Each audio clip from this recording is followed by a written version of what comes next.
HP constable के लिए हम क्लासेस कर रहे हैं और मैथ और रीजनिंग कंबाइंड क्वेश्चन देख रहे हैं प्रॉपर तरीके से, ताकि एग्जाम में आपको क्वेश्चन आए तो आप कर पाओ। हर चैप्टर के क्वेश्चन यहाँ पर मिक्स हुए पड़े हैं, प्रीवियस ईयर से क्वेश्चन लिए हुए हैं, तो अच्छे से देखना है बस हमें। और देखो इंस्टा आईडी यहाँ पर दी हुई है मेरी, आप उसको फॉलो करो। जो भी क्वेश्चन पूछना है ना बेधड़क पूछो, मैसेज बॉक्स में मैसेज करो, मैं आप सभी को आंसर करूँगा। Girija, Ishan, Francis and Hema are sitting on a bench. Francis has Hema next to her on her left. Hema and Girija are either side of Ishan, who sit at the extreme left. Question कह रहा है कि जो Francis के बगल में हेमा बैठी है, तो फ्रांसिस के बगल में सबसे पहले हेमा को बैठाते हैं। अरेंजमेंट करना बहुत ज़रूरी है ताकि हमें ये पता लग सके कौन कहाँ बैठा है, फिर उसके बाद कुछ भी पूछ लो हम आंसर कर देंगे। अब इसके बाद नेक्स्ट इसमें कहा है कि हेमा और गिरिजा ईशान के दोनों ओर हैं। अब देखो ईशान के दोनों ओर से मतलब लेफ्ट और राइट में कोई भी हो सकता है, तो लेफ्ट में हेमा अगर हुई तो राइट में गिरिजा होगी, और अगर गिरिजा जो है लेफ्ट में हुई तो हेमा राइट में होगी। कुछ भी कॉम्बिनेशन हो सकता है। लेकिन अगर इन दोनों को ध्यान से देखें तो हमें ये पता लग गया कि हेमा के लेफ्ट में ही जा सकता है, राइट में तो फ्रांसिस ऑलरेडी बैठा हुआ है, तो ये ईशान हो जाएगा और यहाँ पर आ जाएगी कौन, गिरिजा। जब यहाँ पर गिरिजा आएगी तो इसने बोला सबसे दाएं बाएं में कौन बैठा है, यानी एक्सट्रीम लेफ्ट कौन है, तो गिरिजा इसका राइट आंसर है। एक्सट्रीम राइट पूछता तो फ्रांसिस हो जाता, बीच में पूछता तो हम कहते हमें, हम कह नहीं सकते बीच में कौन बैठा है, या फिर नन ऑफ दीज, क्योंकि ईशान और हेमा दोनों ही बीच में बैठे हुए हैं। अब इसमें नेक्स्ट क्वेश्चन पर आते हैं। ये क्वेश्चन है P plus Q mean P is the son of Q, P plus के क्यू का अर्थ है पी क्यू का पुत्र है, इस तरह से आपको दे रखा है। और यहाँ पर देखो सबसे इंपॉर्टेंट बात यह है कि ये ब्लड रिलेशन का क्वेश्चन नहीं है। बच्चे इसको ब्लड रिलेशन से कनेक्ट कर देते हैं। ब्लड रिलेशन से मतलब ये नहीं होता कि अगर आपसे पूछ लिया कि पी क्यू की चाची है तो वो ब्लड रिलेशन हो गया, नहीं। ये बेसिकली सिंबल का ही क्वेश्चन है, रीजनिंग के अंदर आता है। अब इस क्वेश्चन में हमें क्या करना है, हमें सिंबल तोड़ने हैं, ब्रेक करने हैं। एक तो सिंबल क्या दे रखा है आपको, आर कॉमा क्यू का, एक क्या दे रखा है आपको, पी इक्वल टू आर का। अब यहाँ पर देखो एक तो ये है और एक ये है। अगर मैं P कॉमा क्यू को लिखना चाहूँ तो कैसे लिखेंगे, इसने बोला है पी क्यू का अर्थ है कि पी क्यू की माता है, यानी पी क्यू की कौन है, माता। माता से मतलब माइनस, यानी कि हमने दिखा दिया कि फीमेल है, और जनरेशन को दिखा दिया हमने एरो से। इसके बाद ये कह रहा है P इक्वल टू क्यू का अर्थ है कि P क्यू की बहन है। बिल्कुल हमने इस डैश साइन से दिखा दिया कि ये सिंगल जनरेशन है, यानी एक ही लेवल जनरेशन है और इसमें भाई बहन है। अगर यहाँ पर डबल एरो लगा देता तो मैं ये रिप्रेजेंट कर सकता हूँ कि ये पति पत्नी हो सकते हैं। तो इससे हम पति पत्नी को, इससे हम एरो को यानी कि भाई बहन को, और ये हम दिखाएंगे जनरेशन से। तो ये इसने कहा है पी क्यू की बहन है। अब पी जो है वो माइनस है यानी फीमेल है। क्यू के बारे में हमें नहीं पता है कि क्यू जो है मेल है फीमेल है, क्या है हमें नहीं पता है, भाई हो सकता है बहन हो सकती है।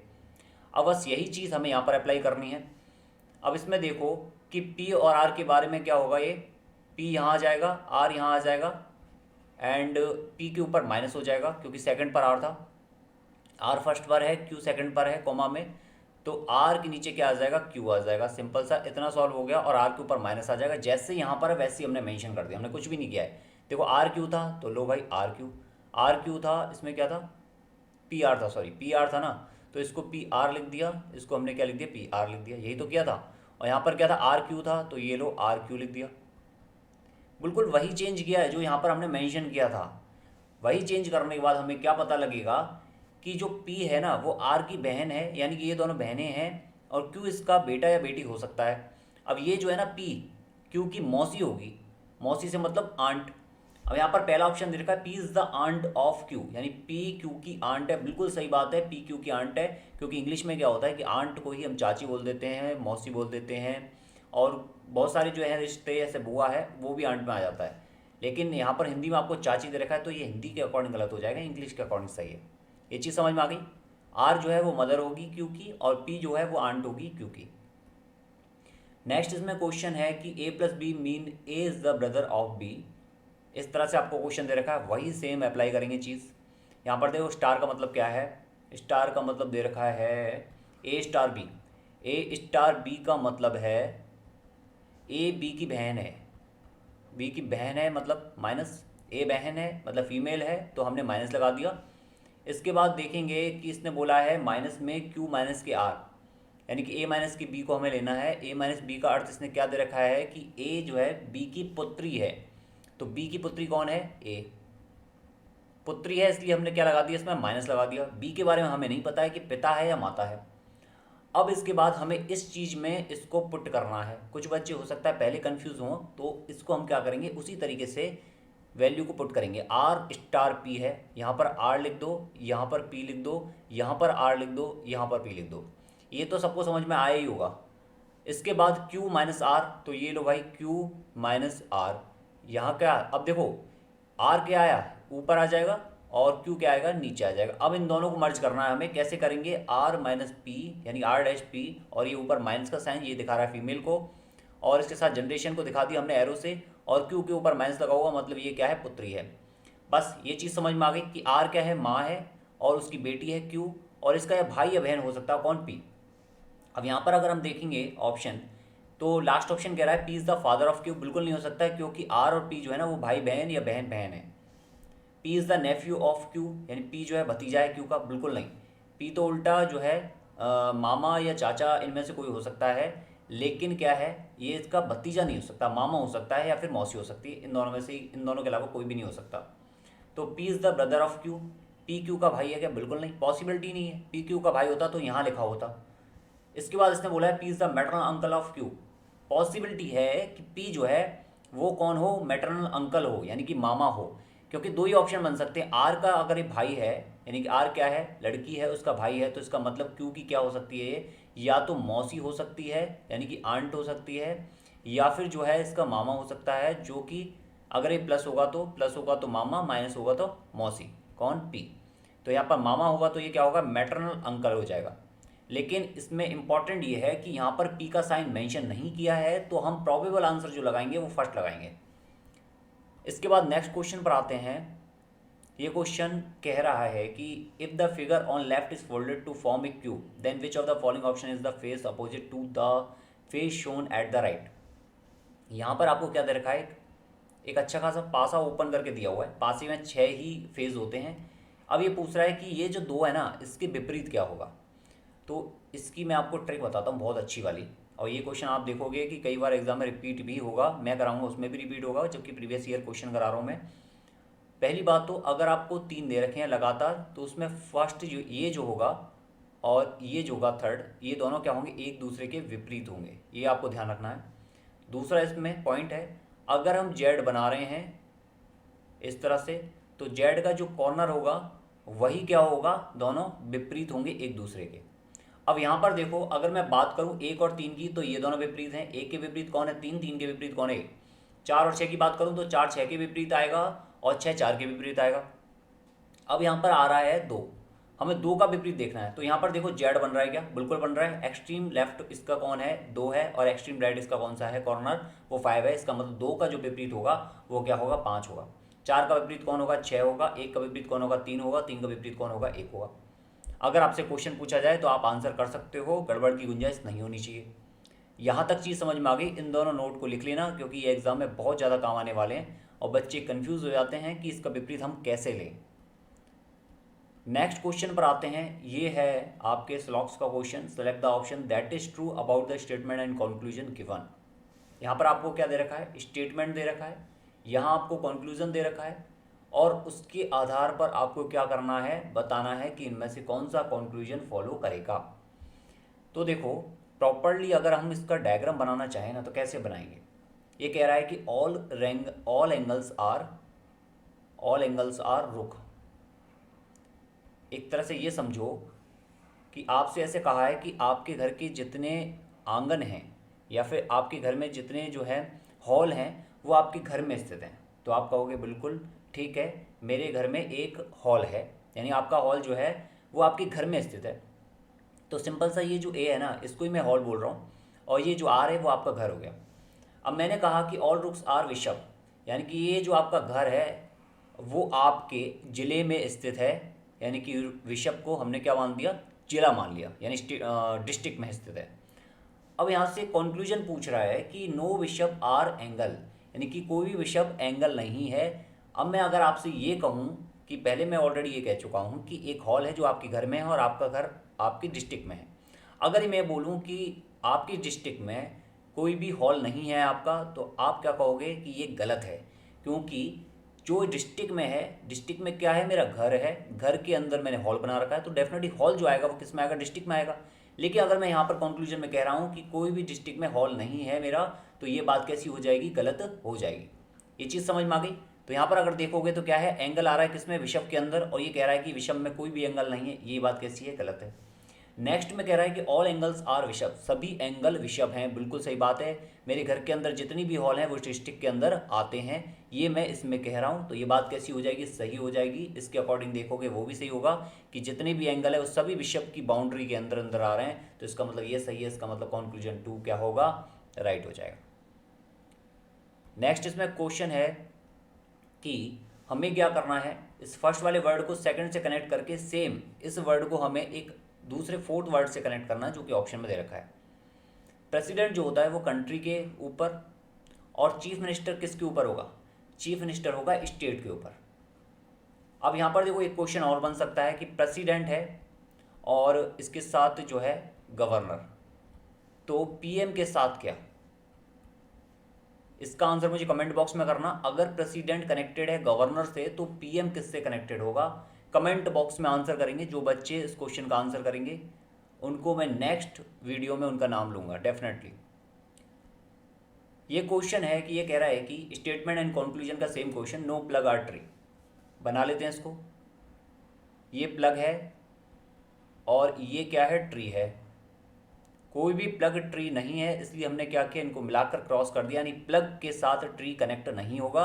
आपका घर और आपके मामा जी का घर दोनों अलग अलग जगह पर हैं, क्या वो कनेक्टेड है, नहीं है। अब इसके बाद क्या कह रहा है कि ऑल थ्रेड आर प्लग, सभी थ्रेड जो हैं, देखो ये तो है ट्री, अब हम बात कर रहे हैं थ्रेड की, तो जितने भी थ्रेड हैं वो सभी क्या है, प्लग के अंदर हैं। ये कह रहा है कि ऑल थ्रेड आर प्लग, यानी मैं ये कहूँ कि यहाँ पर क्या है, आपके मैटरनल अंकल या फिर आपके मामा या चाचा जी का घर है दूर, बहुत दूर, और आपका घर ये रहा, ये आपका खुद का घर है, जिसमें आपके घर में एक आंगन भी है, ठीक है, या फिर कह लो हॉल भी है।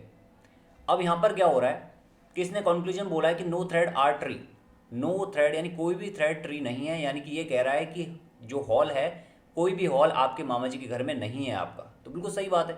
वो हॉल आपके घर में है और आपका घर मामा जी घर से कनेक्टेड ही नहीं है, तो ये सिंपल सा क्या है कि ये जो कह रहा है कि कोई भी हॉल मामा जी आपके मामा या चाचा के घर में नहीं है, इसका मतलब ये बात क्या है, सही है।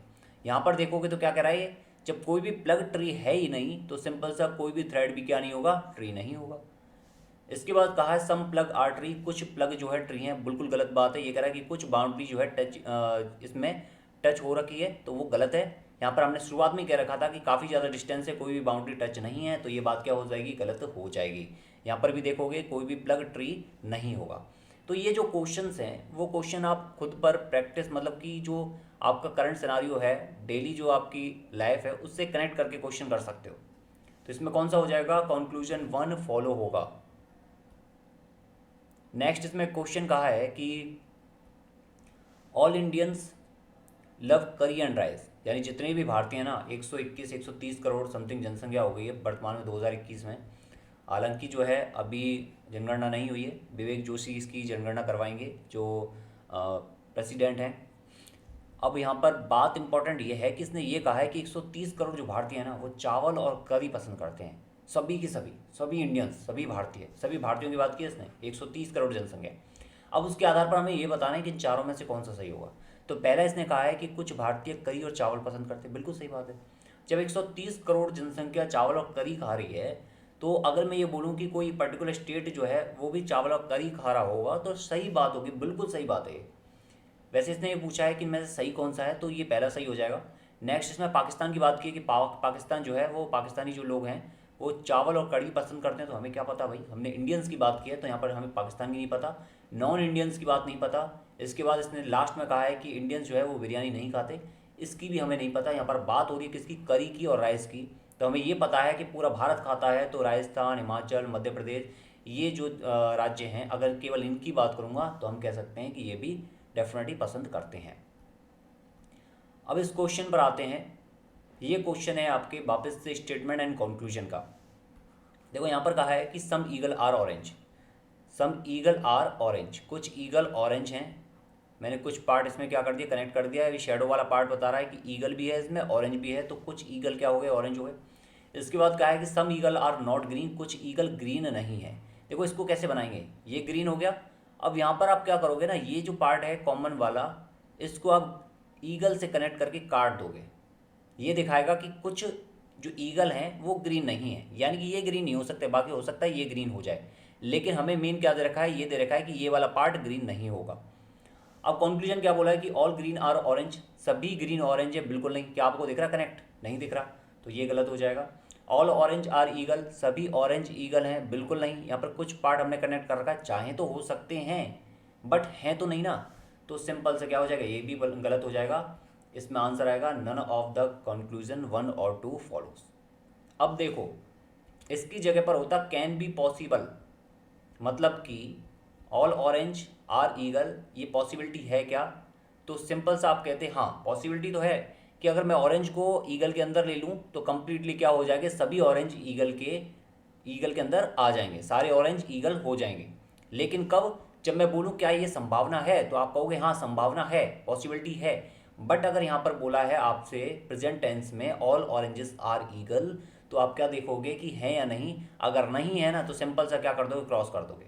आपको ये देखना है कि मैं कैसे इसको गलत करूँ, और पॉसिबिलिटी में ये देखना होता है कि मैं कैसे इसको सही करूँ। नेक्स्ट इसमें क्वेश्चन देखते हैं। X is the son of Y and Y and L are sisters, Z is the mother of L and P is the son of Z, which of the following statement true, इनमें से कौन सा statement true है? अब देखो, पहले थोड़ा सा ये हम बोल सकते हैं ये ब्लड रिलेशन का क्वेश्चन है, क्योंकि इसमें आपसे पूरा कॉम्बिनेशन जो है ना वो ब्लड रिलेशन के आधार पर किया गया है, और इससे ही आपसे क्वेश्चन पूछा गया है सेम। यहाँ पर दिया हुआ है कि x जो है सन है y का, x is the son of y, x y का बेटा है। तो y का बेटा है तो हमें y के बारे में नहीं पता, लेकिन x के बारे में पता है कि x कौन है, लड़का है, तो इसलिए हम प्लस ले लेंगे। y और l बहनें हैं। अब देखो बहनें हैं तो सिंपल सी बात है, ये दोनों कैसी होंगी, माइनस होंगी। मैंने इस साइन को किससे दिखा दिया है कि ये दोनों भाई बहन या बहन बहन या भाई भाई हैं। इसके बाद जेड एल की माता है। अब देखो यहाँ पर जब एल की माता होगी तो श्योर बात है कि ये कौन से, वाई की भी माता होगी, तो ये माइनस आ गया। पी जेड का बेटा है, जेड का एक लड़का भी है जिसका नाम है पी, और ये लड़का है, तो यहाँ पर देखो ये जब बहनें हैं और पी क्या है, भाई हो जाएगा, क्योंकि ये तीनों एक ही माता की क्या है, संतान है। इसके बाद इसने कहा है कि इनमें से कौन सा कथन सही है, तो यहाँ पर ऑप्शन देखेंगे तो x और p के बीच में दे रखा है, तो x और p के बीच में देखेंगे तो p जो है ना वो मैटरनल अंकल हो सकता है x का, यानी कि मामा हो सकता है। इंग्लिश में दे रखा है p is the maternal uncle of x, but Hindi में आपको नाना दे रखा है तो ये गलत है। ये यहाँ पर इसकी जगह पर हिंदी में मामा होना चाहिए था, तो ये सही होता। ये आंसर क्या हो जाएगा, सही हो जाएगा, p is the maternal uncle of x। Okay, अगर आपसे l पूछा होता तो ये कैसी होती, आंटी होती l, यानी कि मौसी। और अगर y की पूछा होता तो y जो है x की माता होती, z की पूछा होता तो x की कौन होती, नानी होती। ओके, आप रिलेशन समझ गए। आपको क्या करना है, यहाँ पर सिंपल सा रिलेशन बनाना है और यहाँ पर पुट करके कॉम्बिनेशन सा एक चार्ट बनाना है, ट्री बनाना है। जैसे ही ट्री बन गया ना, फिर कुछ भी पूछे वो कोई दिक्कत नहीं आएगी। ओके, इतने ही क्वेश्चन है, बाकी हम 10-10 क्वेश्चन करके डिस्कस करेंगे, 10, 15, 20 क्वेश्चन। और मैंने आपको जो क्वेश्चन दिया है उसका आप आंसर करोगे चैट बॉक्स में, कमेंट बॉक्स में। फिर भी कोई डाउट आता है तो मुझे इस इंस्टा आईडी पर आप फॉलो करके एक मैसेज कर सकते हो कि ये मुझे डाउट है, मुझे इसका सॉल्यूशन चाहिए, मैं आपको परफेक्ट सॉल्यूशन प्रोवाइड करूँगा। किसी भी एग्ज़ाम का हो, किसी भी चैप्टर से हो, और मैथ और रीजनिंग में किसी भी टॉपिक से कुछ भी हो, मुझे सेंड कर देना। Okay, good luck.